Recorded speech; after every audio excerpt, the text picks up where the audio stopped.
Now from WAVY News 10, this is a breaking news alert. And we are interrupting our regularly scheduled program to bring you information on coronavirus with Virginia Governor Ralph Northam. In addition to our responsibility to protect public health. So today, I am giving Dr. Lori Forlano a larger role in leading our efforts to help our nursing homes and long-term care facilities mitigate the cases they have and prevent further outbreaks. You all know Dr. Forlano. She is the Deputy Commissioner for Public Health at our Department of Health. She is also leading our COVID-19 mitigation strategy. Dr. Forlano will lead a task force made up of several secretariats and agencies, and it will focus on 3 tasks. First, she will work with our Secretary of Finance to ensure that our nursing homes and long-term care facilities have the resources they need to fight this virus. Second, she will work with the facilities to strengthen their staffing and to increase infection control measures. This includes making sure our nursing homes have the testing, the PPE, and the cleaning supplies that they need. As we all know, testing and PPE in particular are a problem across the country. She will make sure Virginia's long-term care facilities continue to be a priority. And third, she will make sure that the public and the facilities are getting the information and data they need about where this virus is appearing. The task force will track data on a number of cases in Virginia that are in long-term care facilities, the number of deaths in those facilities, and outbreak data. Dr. Forlano will share more on that data in just a few minutes. Dr. Forlano will ensure that we are doing everything possible to help these facilities and that we have an open line of communication with them.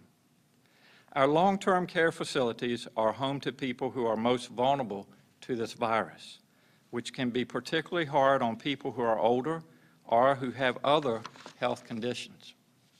Every person in assisted living and long-term care is someone's parent or loved one. It is vital that we protect them.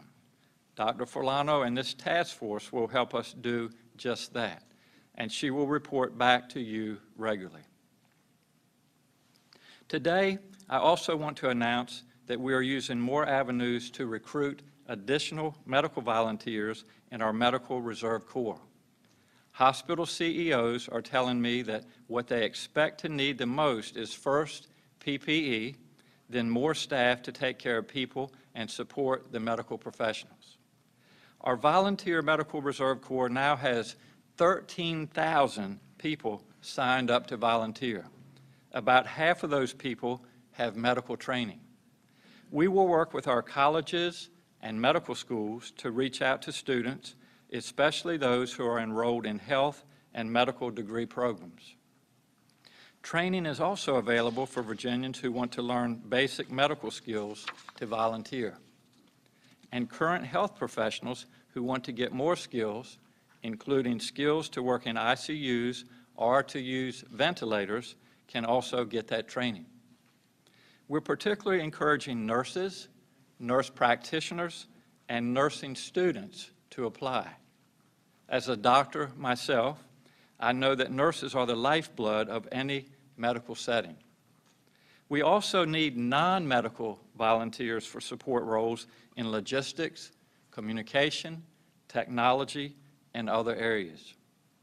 We welcome everyone who can help. This is a chance for Virginians to come together and do good for our community. To volunteer, please visit VAMRC.org. I'll repeat that. Please visit VAMRC.org. And on behalf of Virginia, we thank you. We're concerned for everyone in congregate settings, including those in our Department of Corrections. I'm proposing an amendment to the state budget that would give the Department of Corrections authority to release offenders who have 1 year or less left in their sentences. They must have demonstrated good behavior and not be a threat to public safety.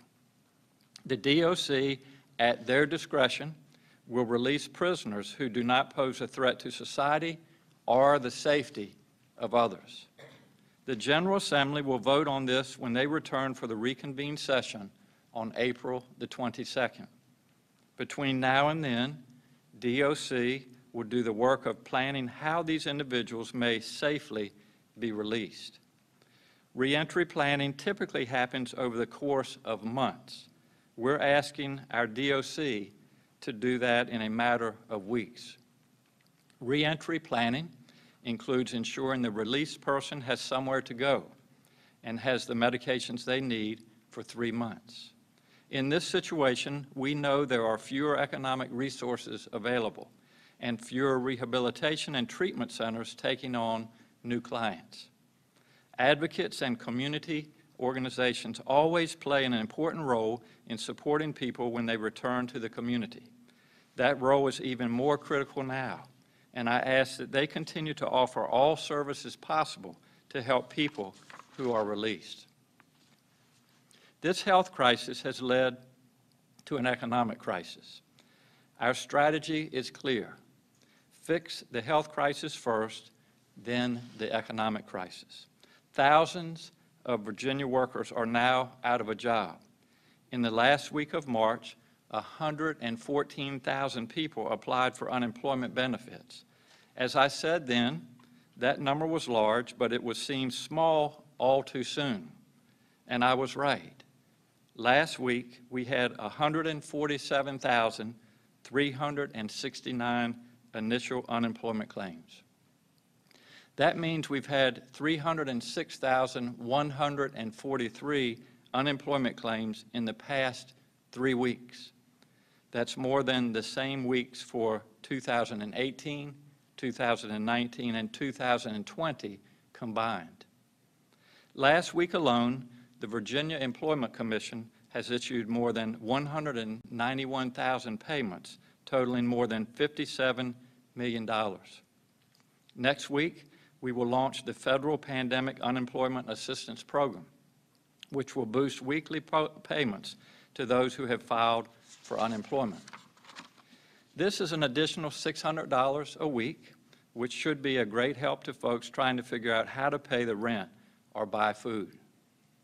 This program allows us to provide unemployment assistance to people who didn't previously qualify, such as gig workers, temporary workers, and self-employed people.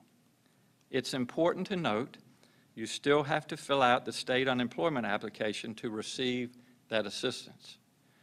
We have some 75,000 Virginia workers who were previously denied unemployment assistance, many of whom held the types of jobs that do qualify under this federal program. The VEC will be reaching out to these workers and will update its application website in the next week so that it can collect additional information to process claims. We are putting every resource we can into supporting the volume of unemployment claims we're receiving. The VEC is hiring more staff, hiring a private call center, and upgrading the claims website. We know that people are dependent on this financial support, and we are committed to making sure every claim is processed. As we deal with the pandemic, my administration has also worked to deal with the 1,291 bills passed by the General Assembly. My deadline is midnight tomorrow night, and I will meet that deadline. Today, we announced that I have signed landmark gun safety legislation, as well as the Women's Reproductive Health Protection Act. By tomorrow night, I will have acted on all the legislation before me. I want to end on a hopeful note.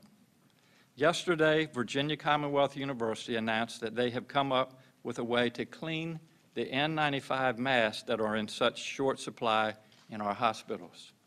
They're using UV radiation to decontaminate and clean masks so that they can be reused. VCU is not the only hospital system or university to explore this method, but we're proud to have them innovating in this way right here in Virginia, and I hope that other hospital systems will reach out to VCU for information on how to do the same thing.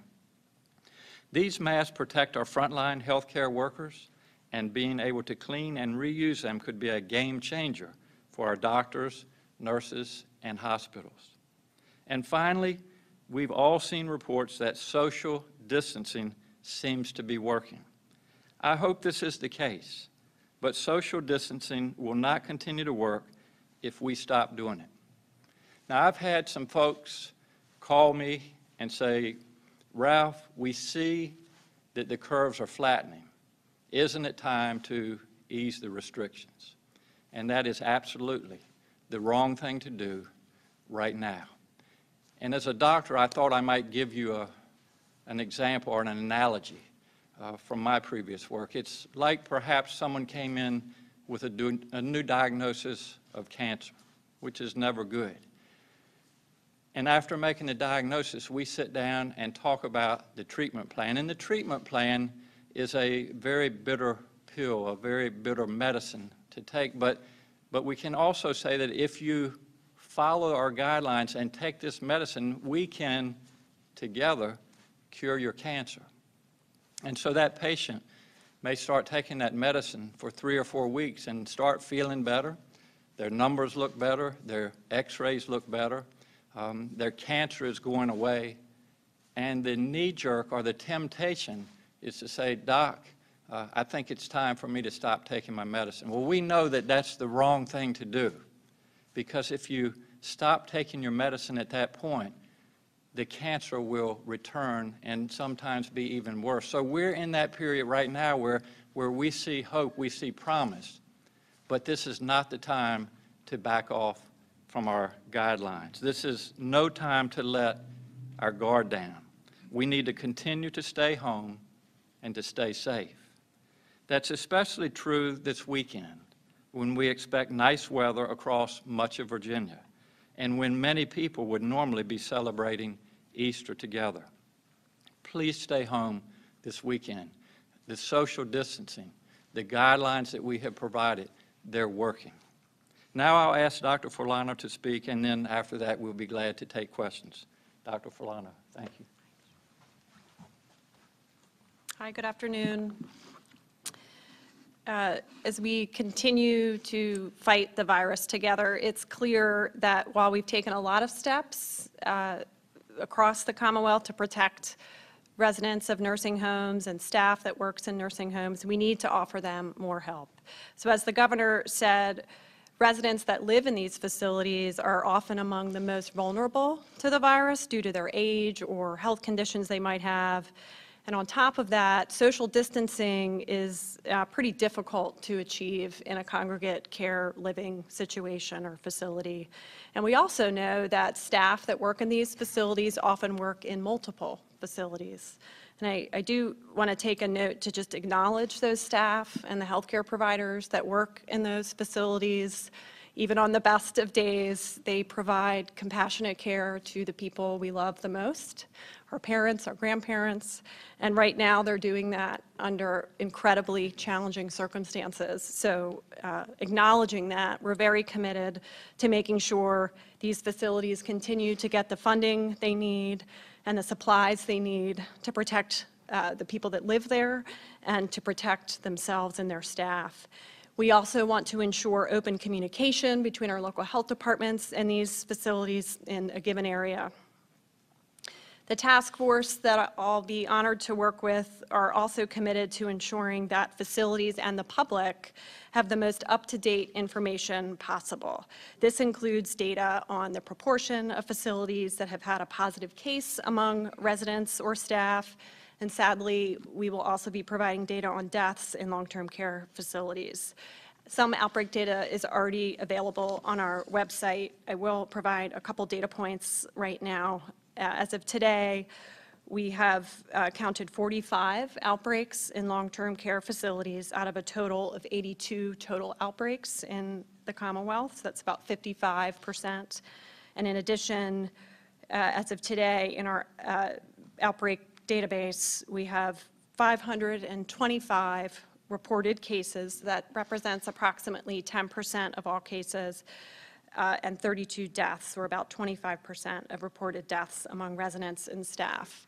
I do want to explain a little bit the number there. That 525 comes from an outbreaks database system, which is different than our disease surveillance system that produces the case counts that you see on the website every day. We are working to build out some functionality in the disease surveillance system so we can pull this data from that. That's going to take a little bit of time. So in the interim, we're pulling data from this outbreak system. So the numbers may not always match, but we have pretty good confidence in that number that I'm providing today. And we're building additional tools to track these data, and those will be available probably late next week or early the following week. The task force will help ensure that we're coordinating with our facilities to get them the help and the supplies and information they need to protect the people that live there. And I look forward to working with a lot of colleagues and partners in that work. Thanks. We'll be glad to answer your questions. Yes, with the DOC release program that you announced, do you have a number of how many inmates are potentially eligible for that? And also, when would that go into effect? Would that be July 1 would be the earliest, or would it be sooner? Great question. It would go into effect immediately with an emergency clause if the legislatures agree to that. So they will need to vote on that on April the 22nd. As far as the numbers that are eligible, I'm going to let our Secretary of Public Safety, Brian Moran, address that. Brian. Thank you, Governor. Yes, the question with respect to this really extraordinary action by the governor, this is the first time ever tried providing authority to the Department of Corrections to make these decisions that does not already exist. We anticipate the legislature acting favorably on this proposal.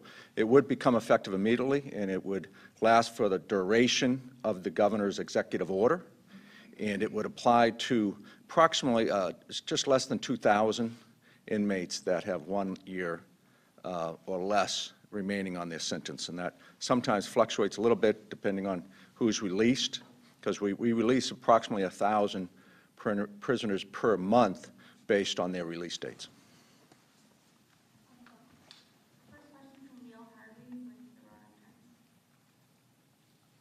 Good afternoon, Governor. Thank you.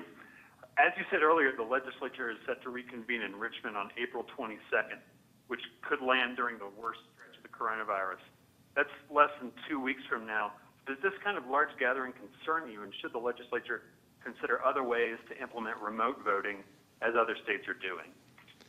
The question is, the legislature is scheduled to return on April the 22nd, and does this raise concerns regarding their health? Absolutely, and we want them and their staffs to be healthy. The House of Delegates has made arrangements to meet outdoors underneath a tent, and I believe that, as I last heard, the Senate will be meeting in the Science Museum on Broad Street. So they are taking into account the dangers of this virus, the seriousness of it, but they're making arrangements to keep themselves safe, to promote the social distancing, that the 6 feet apart each other that we need to maintain as we fight this pandemic. Yeah, 2 questions. One is that there's been national reports of the federal government seizing orders of equipment from hospitals and states, and I was wondering if you could speak more specifically as to whether that's happening in Virginia. And I've also heard from nurse practitioners who are concerned that current restrictions requiring many to still have supervision by physicians is making them less flexible in responding to hard-hit areas. Are there any plans to waive those requirements? 2 questions, Kate. The first is equipment, PPE, ventilators, et cetera, being taken from our healthcare facilities by FEMA. I have heard those reports from other states. We have checked with our CEOs, and to date we haven't had that issue in Virginia. Regarding the relationship between nurse practitioners, PAs, and their providers, the physicians, I would be interested in hearing from those individuals, as would our Secretary of Health, Dr. Carey. We'll be glad to work with them. If there are challenges out there with the current relationship as it is, we'll be glad to discuss that. But as I said the other day, I think a question was asked about that. The relationship that we have now between our PAs, nurse practitioners, and physicians, I think is working well, and we'll continue to work within that model.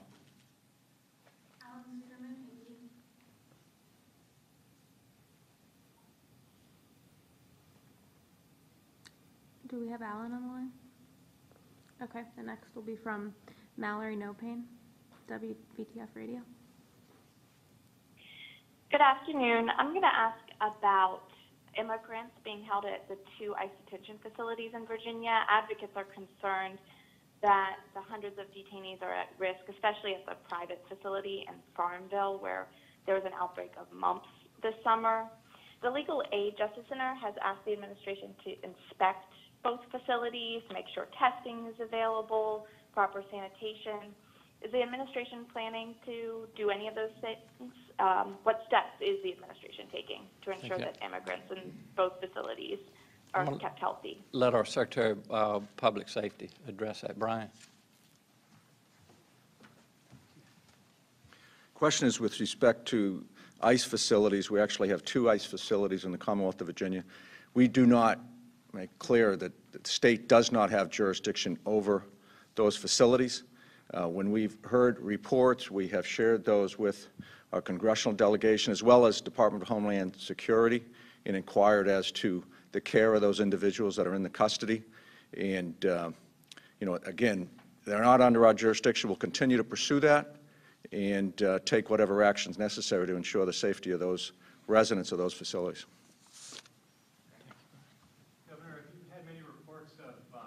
Law enforcement action to enforce the bans and restrictions around the state? Has there been much need for enforcement like that? Greg, the question is, has law enforcement needed to get involved in enforcing our guidelines across the Commonwealth? We have been in daily contact with our state police, our sheriffs and deputies, our officers at DGIF, VMRC, on land and water. And there have been some reminders, Greg, to break up gatherings when they've seen them. I think the individuals, when they've been reminded, from what I've heard, have cooperated.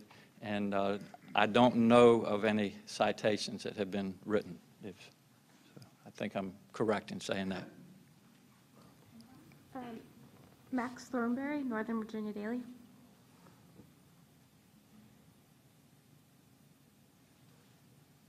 Hi, Governor. I've got a question about one specific juvenile justice facility in particular, but maybe this could be applicable to more. The Bon Air Juvenile Justice Facility, they have 2 staff and 1 resident that has tested positive for COVID-19. At this facility and in others, when there is a confirmed case, will everyone there be tested to see how wide the spread is in those facilities?